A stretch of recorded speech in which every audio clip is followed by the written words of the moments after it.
আসসালামু আলাইকুম। Hello viewers, সকলকে বাংলাদেশ ছাত্র অধিকার পরিষদ লালমনিরহাট জেলা শাখার পক্ষ থেকে রইল আন্তরিক শুভেচ্ছা এবং অভিনন্দন। ফেসবুকে ঢুকলে যে বিষয়টি সামনে আসে, সংস্কার না নির্বাচন। এক পক্ষ ডক্টর ইউনূস সাহেবকে ৫ বছরের জন্য ক্ষমতায় চাচ্ছেন, আবার অপর পক্ষ দ্রুত নির্বাচন চাচ্ছেন, কেউ আবার সংস্কার চাচ্ছেন। তো আমি বলি, গণতান্ত্রিক বাংলাদেশে যেখানে একটি নির্বাচিত সরকারের মেয়াদ ৫ বছর, সেখানে একটি অনির্বাচিত গভর্নমেন্ট কোনোভাবেই ৫ বছর থাকার কোনো যৌক্তিকতা নেই। যদি কোনো অনির্বাচিত সরকার ৫ বছরের জন্য বাংলাদেশের ক্ষমতায় থাকতে চায়, তাহলে সেটা হবে গণতন্ত্রের সাথে বেইমানি। তো আমি কি সংস্কার ছাড়াই নির্বাচন চাচ্ছি? না। সংস্কার একটি চলমান প্রক্রিয়া। এটি চলমান থাকবে সবসময়। সংস্কার ৫ কিংবা ১০ বছর নির্দিষ্ট সময় নিয়ে করা সম্ভব নয়। তো এই অন্তর্বর্তীকালীন সরকারের কাছে আমাদের যে চাওয়া ছিল কিংবা প্রত্যাশা ছিল, প্রাথমিক সংস্কার করে একটি সুষ্ঠু নির্বাচন দেওয়া, নির্বাচিত সরকারের হাতে ক্ষমতা হস্তান্তর করা।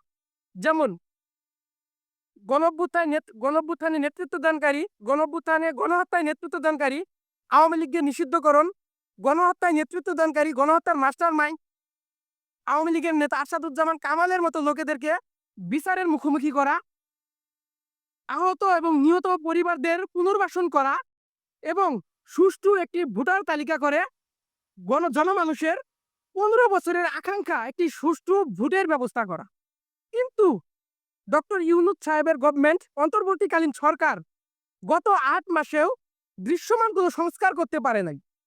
তারা সংস্কারের পরিবর্তে অনেক জায়গায় আমরা লক্ষ্য করি আওয়ামী লীগ পুনর্বাসিত হচ্ছে এবং এই অন্তর্বর্তী সরকারের পৃষ্ঠপোষকতায় তৈরি কিংস পার্টির সর্বোচ্চ নেতা নাহিদ হাসান বলতেছেন যে প্রশাসন বিএনপির কথা শুনছে। অপরদিকে বিএনপি সহ অন্যান্য রাজনৈতিক দলেরা বলছেন যে প্রশাসন এনসিপি বর্তমান সরকারের ভূমিকায় রয়েছে, এনসিপি সরকারকে নিয়ন্ত্রণ করছে, এনসিপির ২ জন ছাত্র উপদেষ্টা সরকারে বহাল রয়েছে। অর্থাৎ তাদের এই কথোপকথনে একে অপরের প্রতি দোষারোপে প্রমাণ করে যে বর্তমান সরকারের আন্ডারে কিংবা বর্তমান যে প্রশাসন, এই প্রশাসনের নিয়ন্ত্রণে কোনো সুষ্ঠু নির্বাচন সম্ভব না। জনগণের ১৫ বছরের প্রত্যাশা একটি সুষ্ঠু ভোটের ব্যবস্থা করতে তারা ব্যর্থ হবে।